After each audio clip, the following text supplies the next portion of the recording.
Good afternoon, everyone. Welcome to episode 13 of the Beyond Cancer series. My name is Gail, aka Sunshine, and I'm going to be your host today. Today, we're going to be talking with two colon cancer survivors. So we're going to be asking them questions, having a conversation. If you are a colon cancer survivor, or if you know someone and you have questions at any point during our talk today, please go ahead and put them in the live comments sections, and we will ask our two survivors. So first, let me tell you a little bit about Epic and this series, in case you aren't familiar. Epic Experience was started in 2012 by Nancy Farrow after her oldest son was diagnosed with cancer and then kind of had a hard time getting his life back on track, struggled with some depression and just some real struggles. And then he attended a program that really turned his life around, gave him hope, and helped him kind of come back to the land of the living. So after that happened, Nancy thought, well, why not offer this to survivors of all ages? And thus, Epic Experience was born. Since 2012, we've hosted nearly 500 campers at the week-long camps that take place in the Colorado Rockies every summer and winter.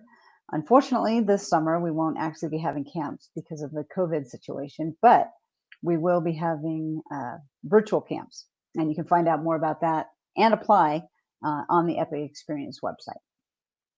Now, this whole series, this Beyond Cancer series, is actually sponsored by the alumni team, of which I'm one member. There are 9 of us, and we've all attended an Epic camp. We have different kinds of cancers. We live all over the United States, and we're different ages, but we've all come together because we really think it's important to help the Epic community stay in touch after camp is over.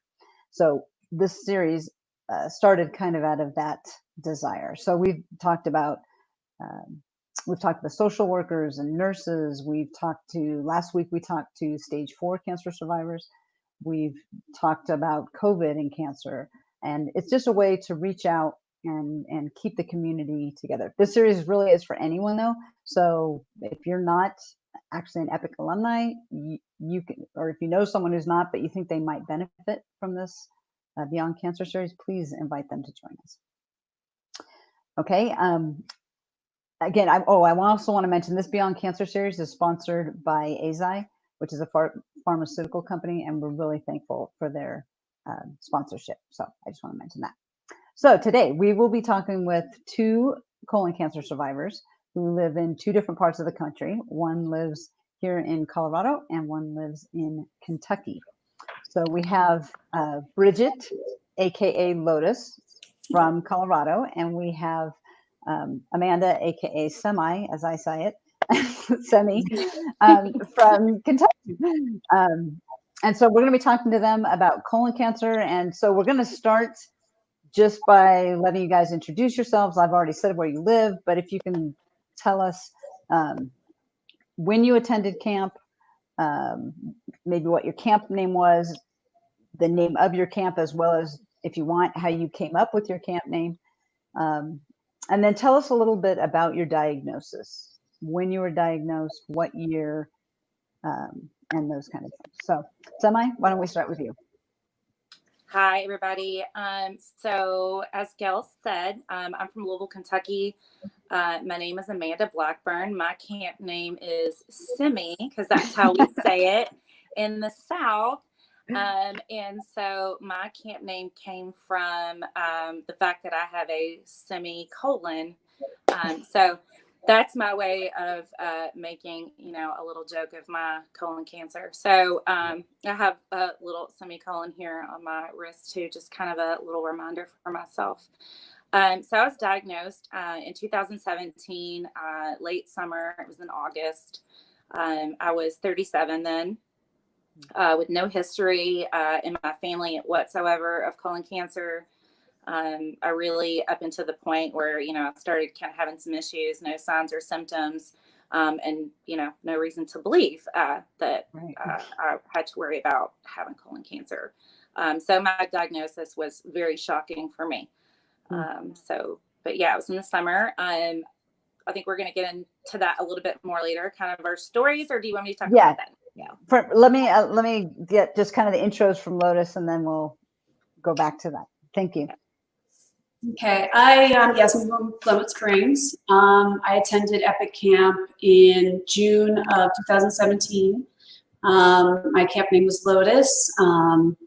I too have a tattoo of my lotus on my arm. It just reminds me that that we can push through, and the lotus represents, growing through the mud and blooming and just getting through the hard times. And so I too got that for myself as a reminder. And yeah, I was diagnosed in July 11th of 2016. Okay. All right. Yeah. Now, if you can talk a little bit more about what happened, like in terms of your diagnosis, did they give you a staging? Did they talk about prognosis with you? What was your treatment? Have you been re-diagnosed? Kind of talk a little bit more about your personal journey living with colon cancer. Either one of you can jump in. Okay. Well, I was diagnosed. It was hard. I do have a history of colon cancer in my family, early onset as well. I have an uncle that had colon cancer at the age of 35. So it was in my family. I also had a grandfather on the other side that had colon cancer when he was in his 80s, but still it was on both sides. So I did have a history. It was a difficult diagnosis because I had just come off of a trip. I was in Nepal with my oldest daughter doing some volunteer work, and I just had all these GI issues when I was over there, drinking with the water and the food and stuff. So I came home having GI issues as well for a while, and I just kept thinking, this is from the trip to Nepal, is this from the water, so they were testing me for different issues, and it just eventually, they decided, well, I think we just need to do a colonoscopy. And I thought, yeah, there's definitely some signs here that there's some problems. And so sure enough, 43, had the colonoscopy and came out, and they were like, you have a very large tumor and 99% sure that this is cancer. So, so that's kind of how it went for me. And what did they do treatment wise? And so treatment wise, so they immediately thought, okay, we're going to send you off to UC Health. I went there. I met with a surgeon, and they decided actually to start me off with radiation and chemo, and then have surgery. So I had to go through all those treatments first, and then had the surgery. And I was diagnosed at stage 2.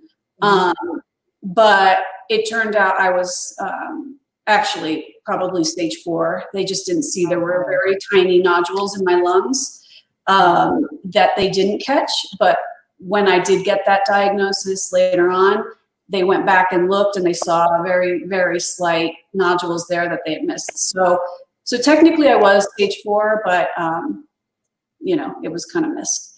So, so after those treatments, I had originally thought I was going to be cured of this and I was going to beat it. And so I went through all those treatments and the surgery, and then had to deal with a metastatic situation after that. So that became a whole different journey after that.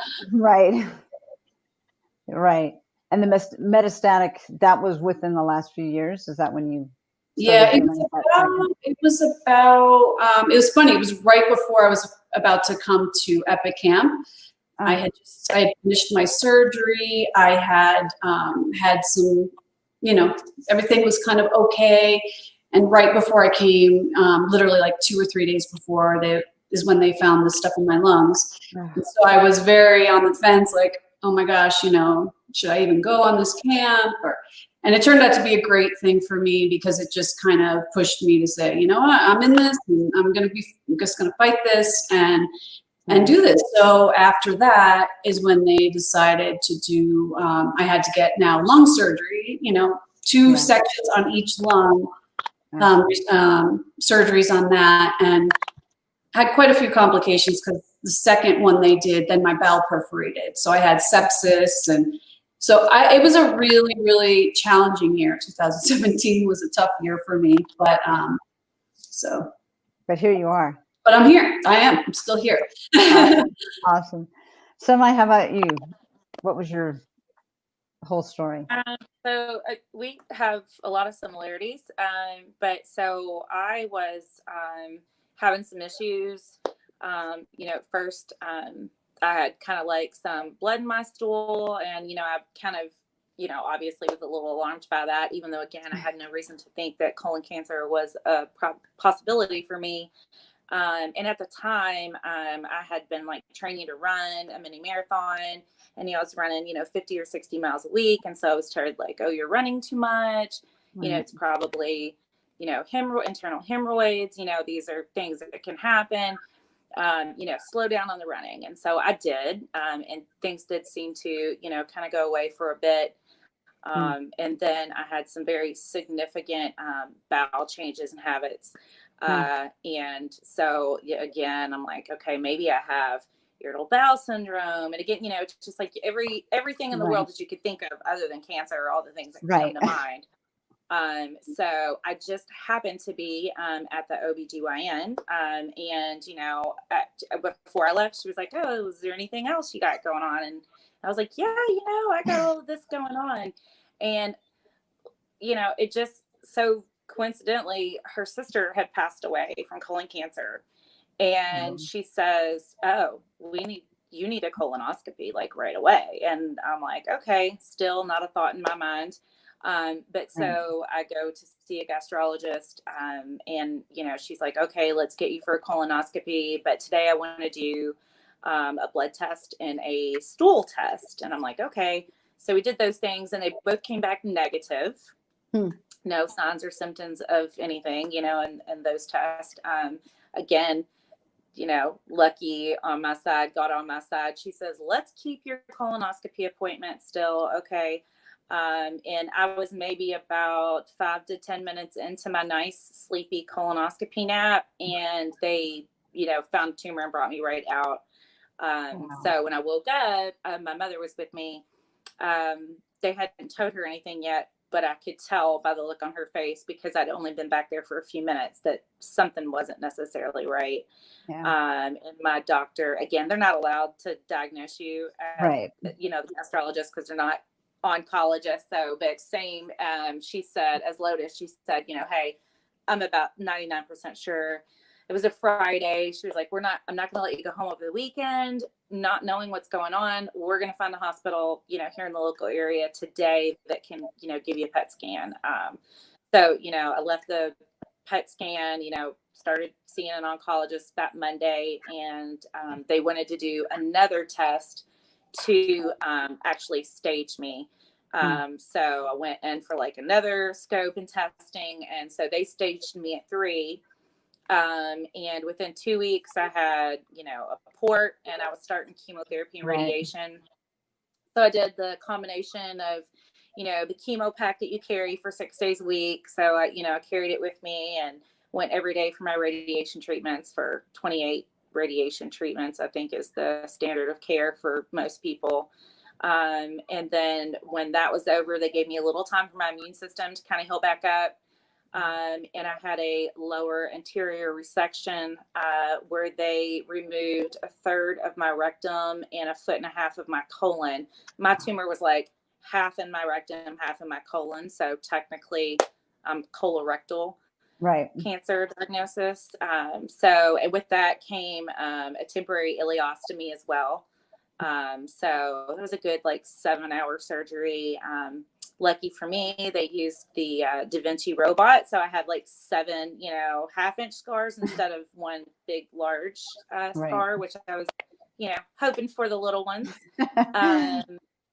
And they gave me about 4 weeks after that to kind of come to a decent place again in my immune system. And then I started 6 more months of chemotherapy. And so that was about January, because my surgery was in December, right before Christmas. So that was some rough chemo for me. About April timeframe, I lost my hair. That kind of was actually one of the rougher parts for me, more so than any of the other things. But I finished up chemotherapy in about June timeframe. Again, a little time to recover the immune system, a few more scopes and tests to make sure that everything had healed. And then I had another surgery to reverse my ileostomy. So July of 2018 was my last surgery and my last chemotherapy treatment. Congratulations. So you guys are about the same time frame too, right? 2018, 2017. Yeah. It looks like she was going through treatment when I was diagnosed. Right. Well, and one of the stats that that we have up there is 12% of colon cancer or colorectal will be diagnosed for those under 50. And I don't know if that's a shocking stat to some people. And I think, Lotus, you had mentioned at some point that it's actually increasing it really is. They say that the rate is just, growing. And it's very troubling to me because, you wonder what is it that's making this cancer affect young people? Because it was always, an older person's disease, really. Right.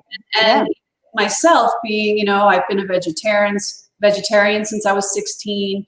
Didn't eat, a lot of meat. They say colon cancer, people eat a lot of red meat and they're overweight and all kinds of things. And and I just think, it's amazing that we're seeing it so much so in younger people now. So it worries me for my daughters even, because they say the 20-somethings are feeling it too. Wow.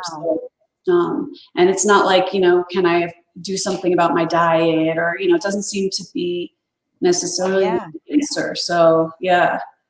Well, and I think if I were to think about it, I would think as a vegetarian, you're immune, but obviously no. I think the biggest thing is really, and I always try to tell people, is I really think this is a cancer that people aren't comfortable talking about for a lot of reasons. I think that they're uncomfortable talking about their digestive system, their bathroom habits, and it's a cancer that is very treatable.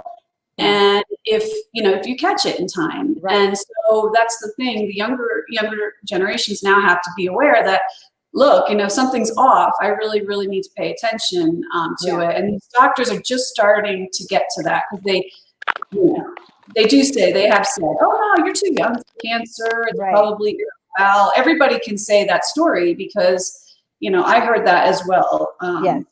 So. Yeah, I did as well, and I think you probably did too. That may have been one of the reasons why they don't think of that immediately. So otherwise, young and healthy, right? I don't know how many times I heard that. So I'm curious, what was your initial reaction besides shock? I'm sure that's part of it, but what emotions and thoughts did you kind of have to work through in the days and weeks and even months after your diagnosis? Either of you. I was really shocked. Again, like, with no history in my family, I was 37. There was a lot of shock for me. But I don't know. I've been in the military for 21 years. I'm a very black and white person, so I'm like, give me the treatment plan, and then I just started putting off the list. So that's just kind of the way that I operate. And honestly, I really do. I think about my career, and and just the way we work in our career. That was a very positive thing for me in going through cancer treatment. And a lot of times, I had to hold my people together. Like, my support system were there and they were awesome. But I think my positivity was a very positive thing for them. But otherwise, I'm a check mark. But I do have two young kids. They are 12 and 13 now. So it was a little difficult to have to tell them. I'm a single mom, and so we have a really close relationship. The one thing I did want to make sure is that I waited until I did have a treatment plan so that I could answer all of their questions. Interesting. So once I guess it was about probably a week and a half before I really had all of that information. And I just kind of sat them down and told them, of course, immediately they thought that I was going to die because everyone who has cancer died. Right. That was what you think when you're a kid. But, you know, I involved them in everything from the start. I was very transparent with them all the way down to, like, before I had my surgery, they watched the ileostomy video with me, and I'm like, look, this is what's getting ready to happen. And, you know, this is how things are going to go. And, you know, by the time that all rolled around, you know, my girls are in the bathroom, like, you know, hey, can we, you know, trim this bag to fit you? And, you know, they wanted to be part of everything, which was really good and made things not so scary for them. Yeah. So I was, happy to making the choice to be transparent and open with my children, even, you know, at the ages that they were then. Right. Yeah. Lotus? So you're asking specifically about how shocking it was, or like your initial reaction. I mean, thoughts, feelings, and I'm sure shock is one of them. Besides that. Yeah.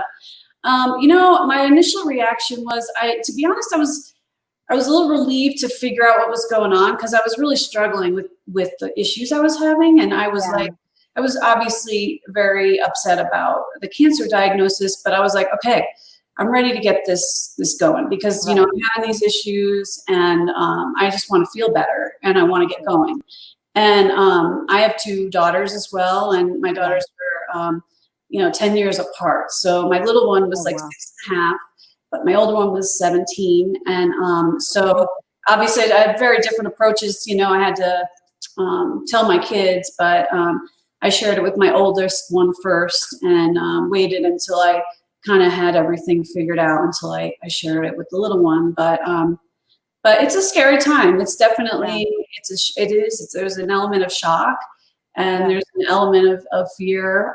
But then you have to kind of reach this, I think, this place of acceptance, so that you can move on and, like, just say, okay, you know, I'm gonna do this, and I'm just gonna do it as positively as I can because of my children, and just you know, just fight this. So that's my approach for me.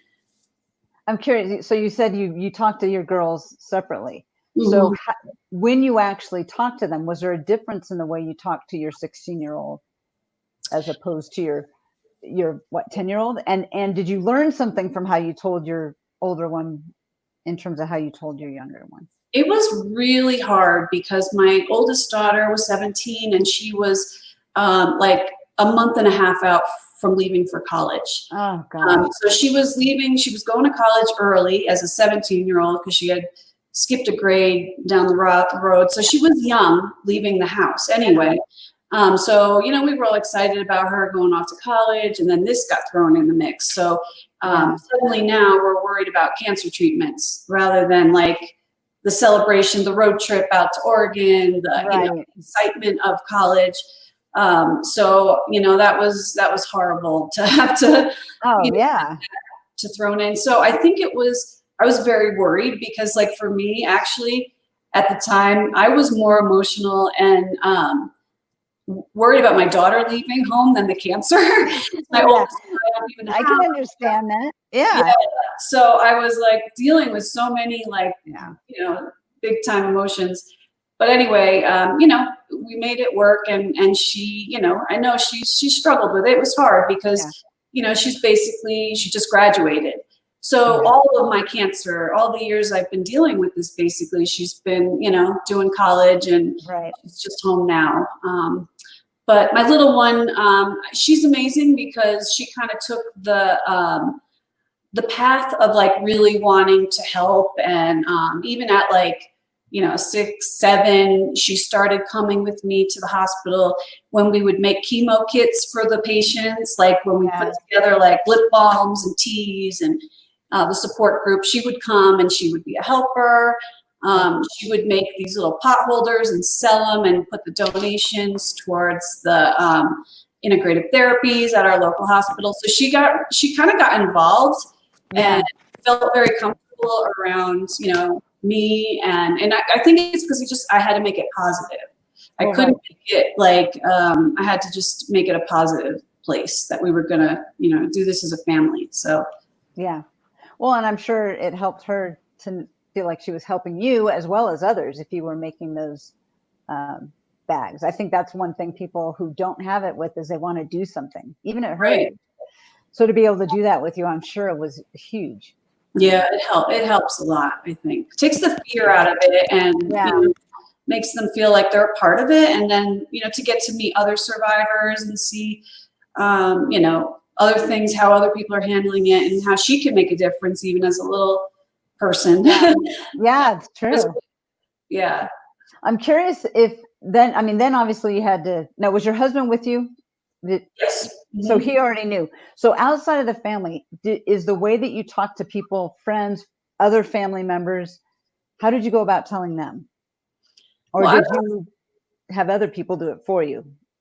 I was really private about it at first because I was like, I really need to get a hold on this before I could talk to people. Like I really felt like I was just, I needed to get the plan going before I talked to people. I wanted to get the treatment started and I didn't know how to do that. And so funny enough, I had a woman that had, who was a wonderful mentor, who had the support group in our local town. She's unfortunately passed, Nancy Reinish, but she was an amazing person. And I had asked her advice and she said, well, you know what? And I said, oh my gosh, I'm seeing people I know at the cancer center. Like people are going to start talking, people are wondering why I'm there. I've got to break the news here a little bit. And she's like, Bridget, if you break the news, you're in control of what is said. If you take control of it. So, and you decide how you want your journey to be and the tone to be about how you're handling it. Yeah. And so I thought, that's really good advice. So I kind of went to the other extreme. And that next night I put a Facebook blog out and I just said, hey, it was my anniversary. And I just said, I kind of thanked my husband for being, so supportive. And I said, we're dealing with this challenge and this is what's on our plate, but we're going to get through it. So, and then the support flooded in. Just the love support was just unbelievable. So I thought, why did I hesitate? Yeah. So I don't know if you heard the question, but I was asking beyond your girls, how did you go about telling people at work or other family members and friends and things like that? I have a great friend circle. My family's very supportive. But I too was a little bit like, I'm not telling anybody, like this is my personal business. And I don't know, you'll hear or see in the colon cancer world, they say, colon cancer is not a sexy cancer, which is funny because nobody wants to talk about their butt. So, but, Bridget knows, like, that's just, what we do it's now. Life. It's okay. Right.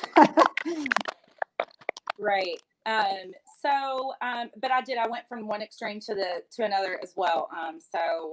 The day that I was diagnosed, my mom, I called my best friend. She called all of our other friends. And actually when I got home from my scan, they were all at my house and they already had blue, the colon cancer color shirts on that said cancer sucks. Awesome. Which was really cool. But yeah, my friends were great. We did a 5K in support of an organization that we had already always supported.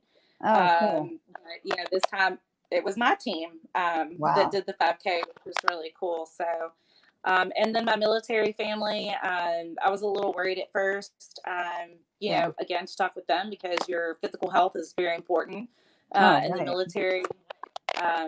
But once, I told them it was also a very loving, unexpected, I will say. I mean, our folks are great, but, I expected to be like, oh, she's sick, she can't come to work. But they were very, very loving and it was great. So It was nice. Everybody kind of wrapped me up pretty tight. That's cool. In case people are just joining us, this is episode 13 of the Beyond Cancer series. And today we're talking with two colon cancer survivors. If you have any questions, please feel free to put them on the screen and we'll get them answered for you. So I'm wondering how being diagnosed with colon cancer has affected your lives. So day to day, in the way you think, in philosophies, choices you've made, anything along those lines. Well, it's funny. I always joke with my friends and I think, wow, you know, I always really appreciated my life very much. And I think this is not a lesson I really needed. And I'm like, I didn't really need this lesson. I'm like, but you know what? You do. I mean, I wake up and think, I try to focus on the things that, you know, I'm grateful for. And, you know, it's affected my life in that way that every day is a blessing. Yeah. Completely. And, you know, we have to remember that. And not even just, you know, with cancer. I mean, with all the crazy stuff that's going on in the world, well, yeah. You know, we're all all we all have is today. So, you know, that philosophy, you know, is definitely there with this, what I'm dealing with, but it's there for a lot of us, you know, in what everybody's dealing with in life right now. So, but, you know, dealing with this has definitely had, it's been a lot of surgeries, a lot of treatments, a lot of, you know, time being sick and, you know, time away from my kids that, you know, at times I didn't want to be, but I refuse to let it, I'm one of those people, I just refuse to not let it pull me down. I mean, I just continued to skydive and rap, and, you know, I just did things. I always planned things. I'm like, I always wanted to have something to look forward to.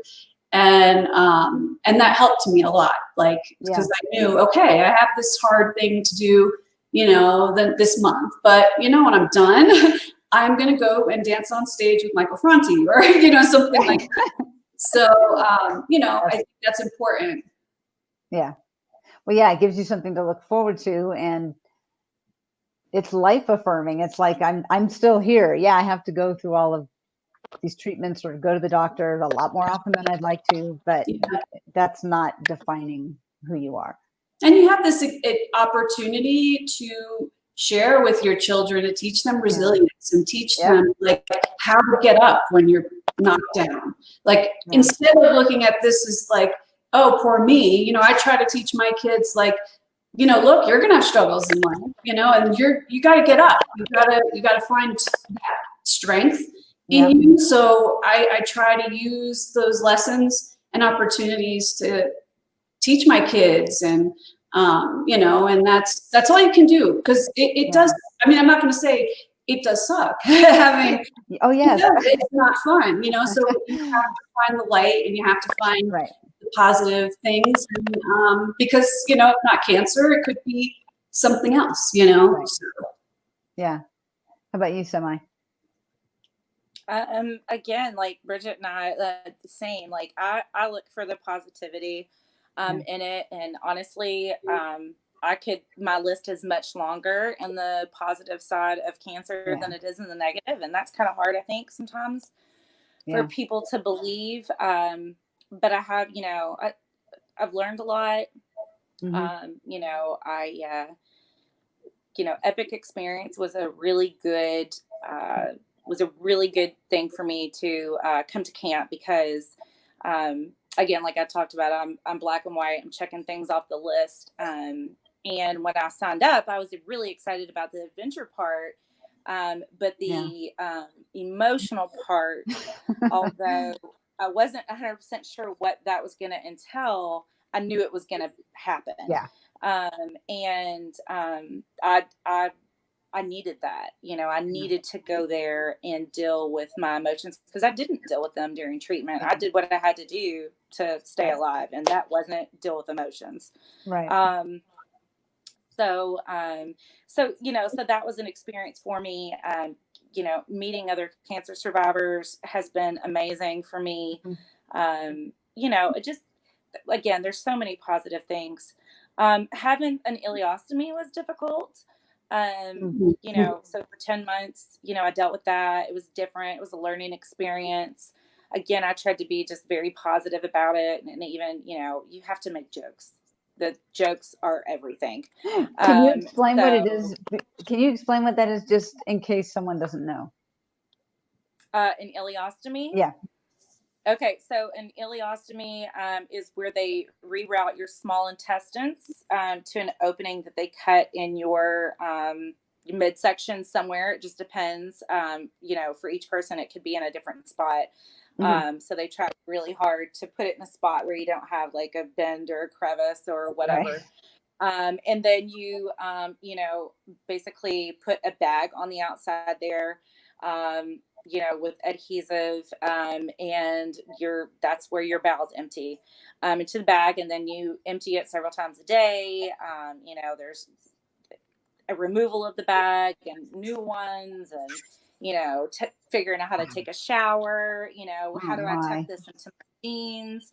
You know, what can I eat that works? What can't I eat? Oh, interesting. Definitely my most challenging time in this whole journey.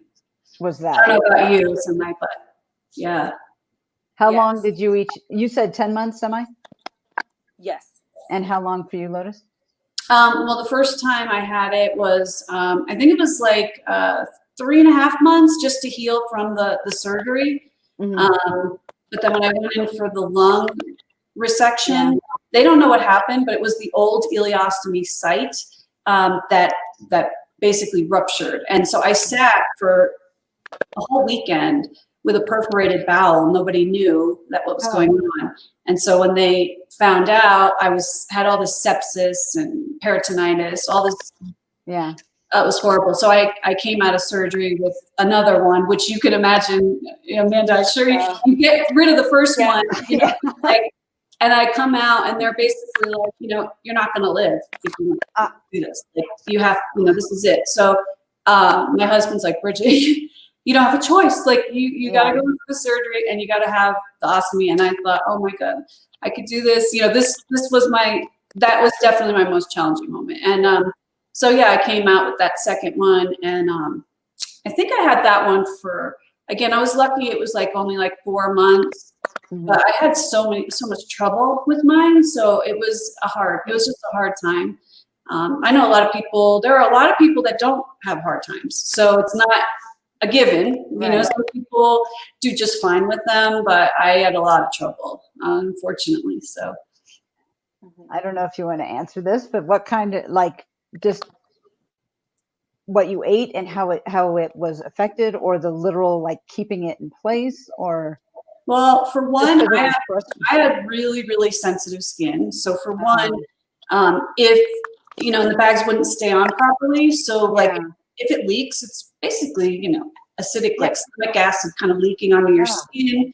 So I would have a lot of bleeding around the stoma area, and changing the bag was always hard because I just, the ileostomies are harder actually than the colostomies, I'm told, because it's just water. It's just constantly, it's liquid. It's not thick. So it's just constantly mine. I used to have to wake up. I used to have to set an alarm twice in the middle of the night to get up to empty the bag because mine just was constantly filling. The bag would fill. And I was very sensitive to what I ate. And I struggled with a lot of dehydration at that time. So it was just all that, you know, together was really challenging. I can imagine. I don't know if you had all that with dehydration and hard time with the bag staying on, but I really struggled with that. Both of you mentioned eating being an issue. So were there things that you had to do differently during the time that you had the bag, and then even after, like even today? Are there things that you can or can't eat? Have you had to really make some changes? And Lotus, I know you said you were already a vegetarian. I'm not sure, you know, what more. Anyway, if you could both of you talk about that in terms of your eating. You want to go? Yeah, go ahead, Bridget. Well, I was just going to say, I mean, I was a vegetarian from 16, and I was very conscious of eating healthy and clean and stuff. But Funny enough, I ate the worst I ever did after I had my surgery, because it's really strange when you have the ostomy and everything. It's like all that I could handle was like mashed potatoes or bananas. Interesting. Like you could forget it. I mean, I used to eat salads and fruit and stuff. I couldn't handle any of that food. Yeah. At all. So it had to be very bland, very white, which was what I always avoided. Right. So it was hard, and I dealt with that for the first couple of years, and now I have a totally the opposite situation. But I'm not on chemos anymore or anything like that. I don't have an ostomy. I'm on a clinical trial, so you could go from the diarrhea and all that stuff to the other completely. Oh my gosh. Side of it. So yeah, you just got to adjust your diet to whatever it's doing at the time. Right. Yeah. I would imagine it's something we like to all just kind of take care of and not worry about. But in your case, you really have to see how your body reacts to everything you eat and make adjustments as you go. Definitely. Yeah, I can imagine. I'm wondering if there was an event or, I don't know, a situation, a comment somebody made that kind of maybe changed your outlook. I don't know, maybe a time where you were at a low point or it was really frustrating. I can imagine with that bag that would be very frustrating with the ostomy. But is there something that really kind of helped you turn in that situation where it was maybe you were really down? Is Amanda there? Or? No, she's not. I'm going to let you go ahead. And okay. I don't know.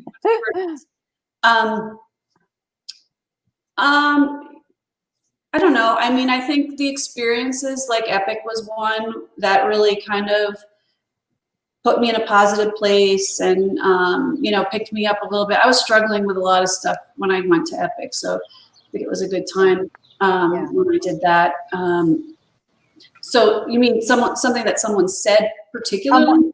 And just some people, like, they can pick a turning point, like maybe if they had been really losing hope or if it was a particularly frustrating time, something that you just kind of held on to and that has really made a difference throughout the rest of your journey.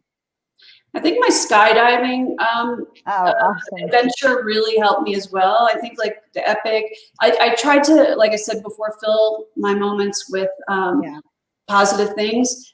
And I planned the skydiving. A friend of mine and I, and some people from my support group, walk and talk group in Glenwood, mainly my one friend, she's an 81-year-old colon cancer survivor. Awesome. And we were both like, we were going to plan it for the year before to do it for her 80th birthday. And I was in the hospital with the perforated bowel. So she's like, no, I'll wait for you. We'll do it next year. And so the next year I was sick again. And I was just like, no, we're going to do it. We're going to do it. And so we did. And a few of other people in the group. And I just remember being there being like, I mean, I could have not done this. Like this moment is just telling me that I could still do these things. I could still live my life positively. So, and there's a lot of people out there, supporting me, and they're doing it too. So just to be amongst others living their life like that, I think is really, really helpful. Very cool. So Mai, how about you? Was there an event? You had mentioned Epic, but I'm wondering if there's something else, either a conversation, an event, something that kind of turned your thinking maybe when you were having a tough time. I don't know. I'm kind of a positive person already, and have a lot of I like to challenge myself. Again, my friends and my family, my mom especially, she was my caretaker, so my mom was like my biggest cheerleader, and my girls were awesome. And so one of the things I always say to my girls is suck it up, buttercup. And so one day I was having a bad day, and my daughter Juliet, she smacked me on the butt and she said, suck it up, buttercup. And I was like, yep, I love it. I guess I should just suck it up. so that was, and always knowing, and Bridget, you mentioned this too, like knowing that your kids are watching, and really just wanting not just to persevere for yourself, but for them. And, I'm like, I'm building strong girls here. And, and I tell them all the time, if they're like, oh, I can't do it. And I'm like, look, we beat cancer. I think you can get out there on the soccer field and do it, and they're like, okay. So, but I finished treatment in June, had my surgery in July, and I had my mind set on running the Kentucky Derby mini marathon in April of that, few months out. And so that was kind of a thing for me. Like, I'm going to set it high and it's going to happen. Like, I don't care what happens, it's happening, And so that was kind of a good thing for me to really like set a goal for myself. In between that time, at 30s, 8 at the time, I went through like chemotherapy and radiation induced menopause. And, there's just all these like additional things that, cancer brings. And you're like, oh, yay, hey, menopause and, special diets, and I can't drink beer anymore, just like, all of this stuff. But so it just kept feeling like there would just be one thing after the other kind of like jump out in my way. And, I was just like, no, it's not happening. But my kids were really bright light for me. So that's neat. Well, Fatty, aka Michael Wild, says that he loves you guys. In case you can't see that. We have another comment from Carmen, who says that she can relate to what you're saying, and she really thanks you for sharing your stories. So, thank you. I'm wondering if you guys have a source for the latest info on your colon, on colon cancer. Do you go to Dr. Google? Do you talk to your doctor? Is there a source where you kind of look for more information, or do you just really talk to your doctor in that sense? Well, I try to rely a lot on my doctor, because you can get in trouble on Google, and I've done it myself many times, and it's hard because, especially with so many things going on, you want to find out all the information. But, having colorectal cancer, they do have a lot of good resources online, like Colon Town is a really good one. If you join that group, they have lots of different branches of it. So, whether you're stage 4 or whether you have ostomies, or whether, they have little groups catered to all different kinds of issues and things like that. So I've definitely, used that over the past couple of years. And actually, funny enough, I found out a lot more things about my cancer and about treatment options and things from them, actually, than I have from the doctors, especially about clinical trials. If you're in a place where you need to start looking at clinical trials, which can be a hard, challenging thing, because I'm kind of in a place where I'm on my second one now.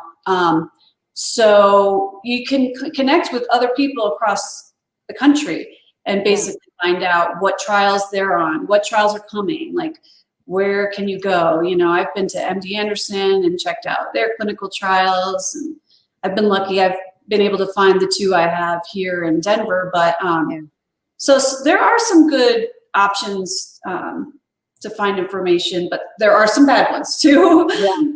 What was the name of the one you mentioned? Colon Town?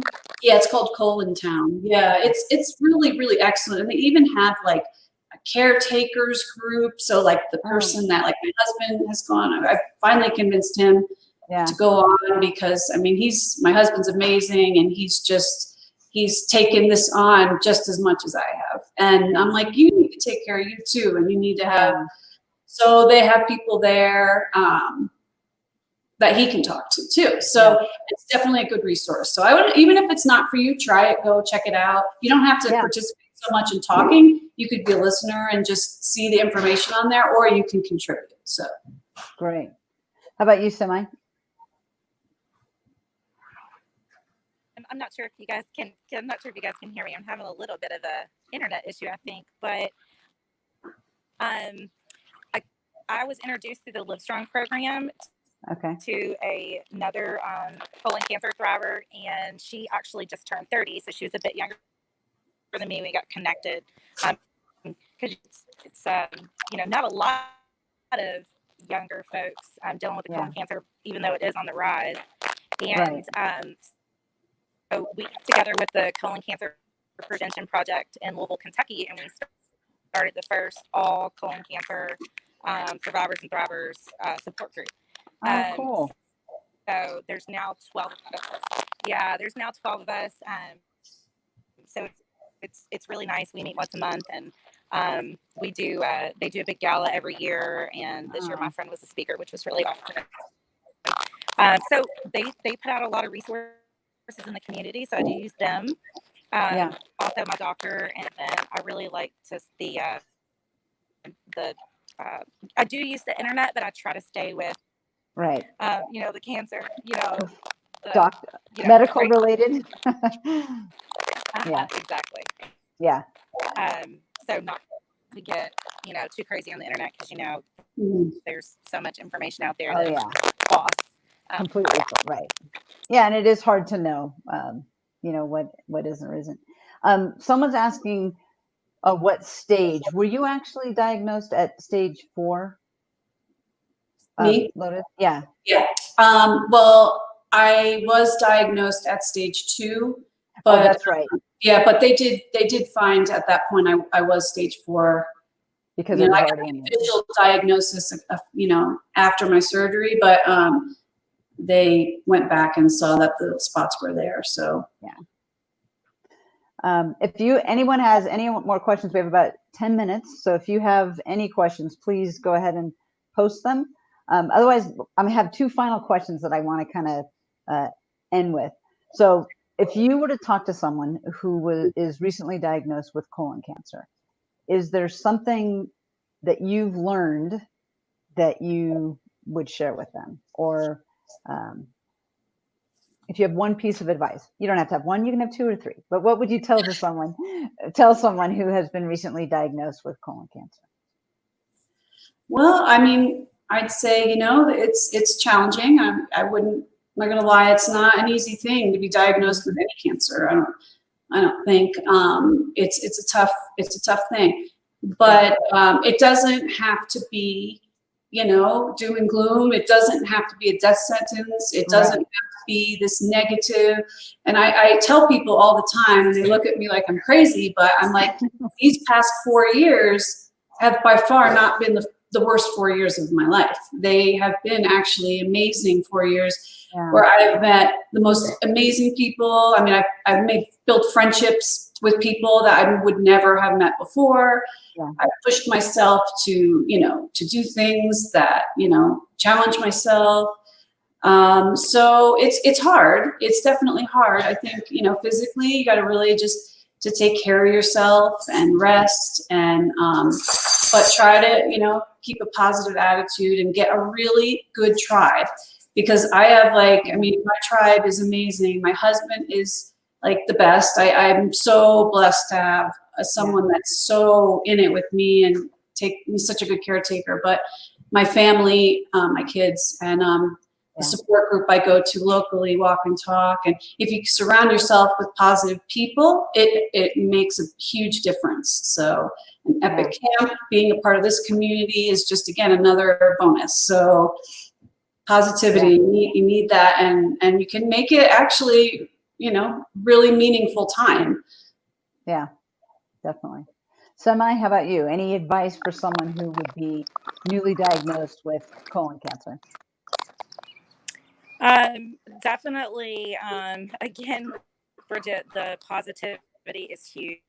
I think being positive, being strong in your beliefs, whatever they may be, surrounding yourself with loved ones. Listening to your body, I think, is huge. When you're tired, rest.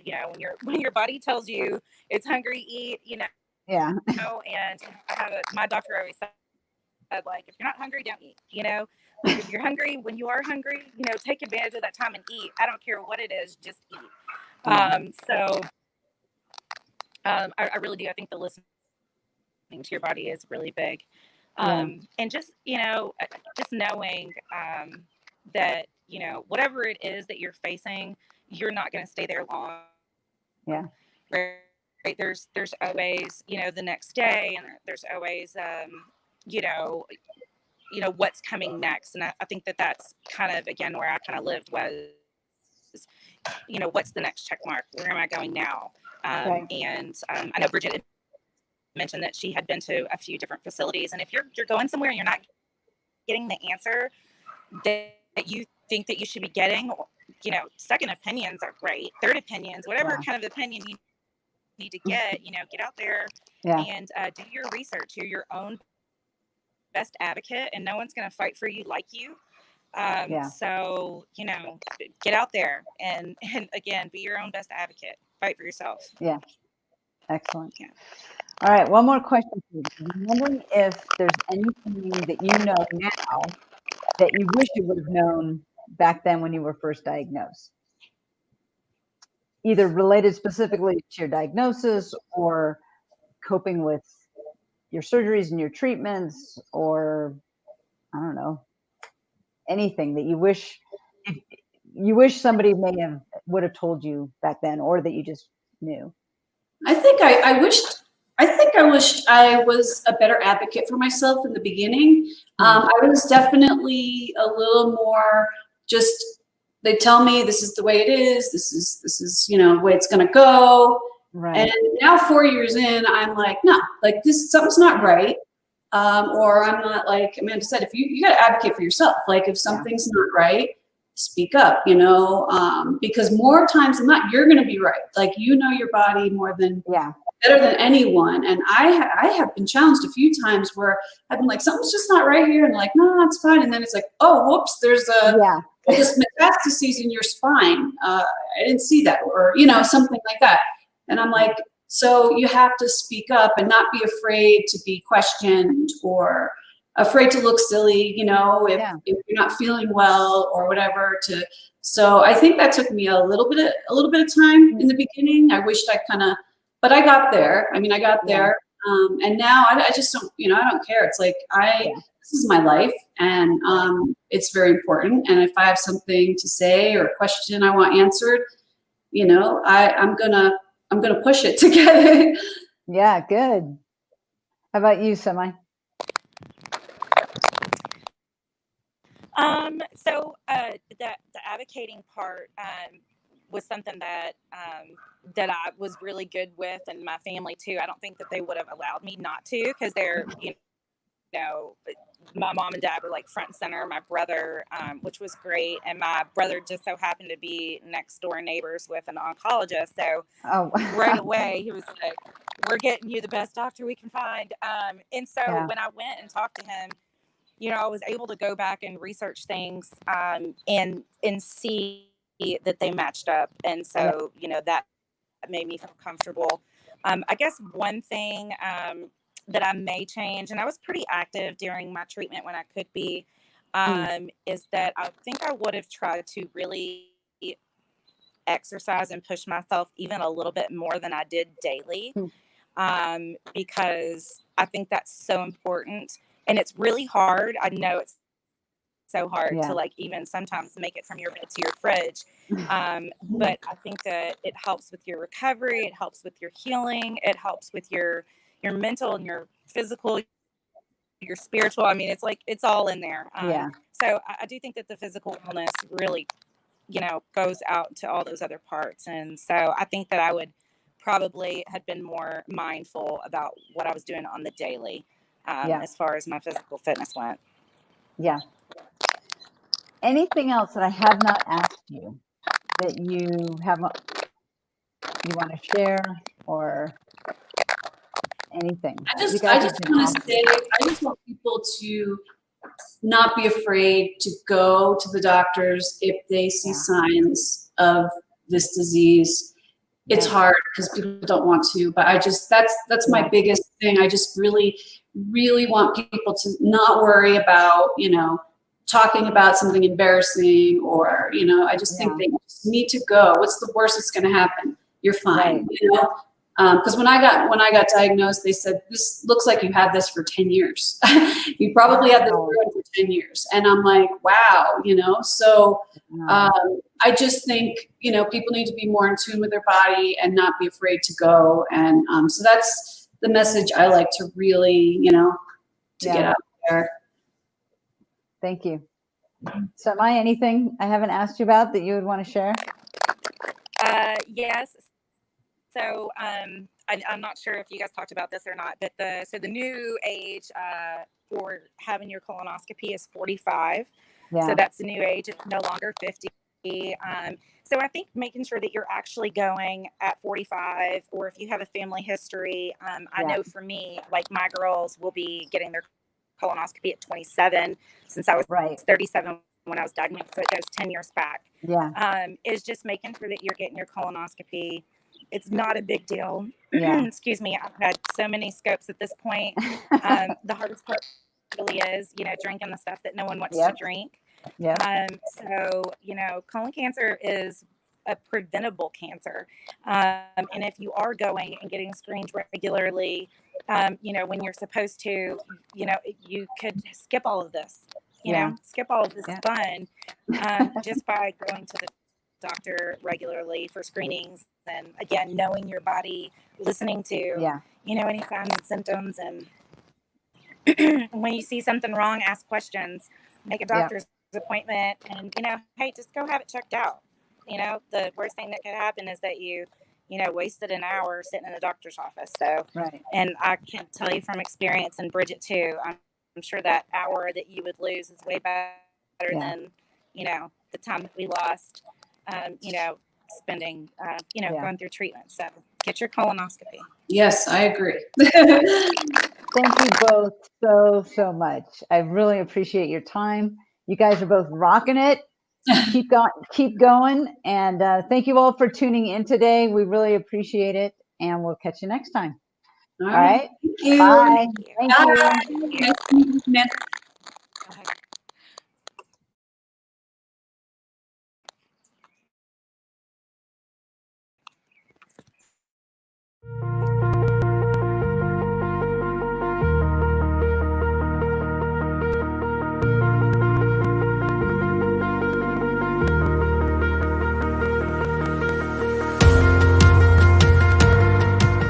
Epic Experience was founded after my oldest son, Michael, was diagnosed with testicular cancer in 2007.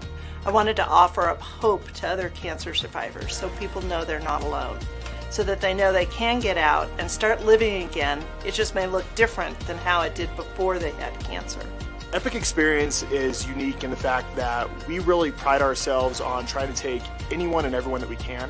It doesn't matter when you were diagnosed. If you've been diagnosed 5 years out, 10 years out, 20 years out, we don't put a timeline on it. We say that, you know what, if you've had cancer come into your life, we have a place for you. Epic Experience. One word, it's epic.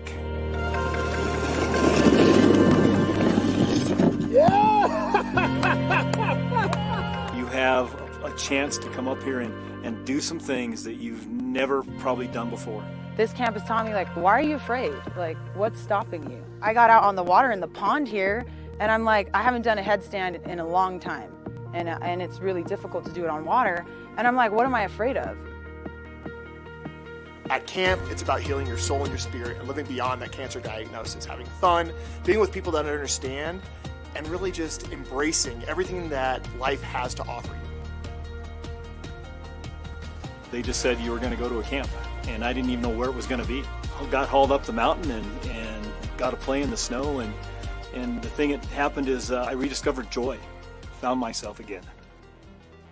Favorite memories from camp? It's running down the hill in snowshoes. It's something I never really considered before. I got on a sled today, and I'm going to be honest, I've beat cancer, but I was still nervous to get on a sled.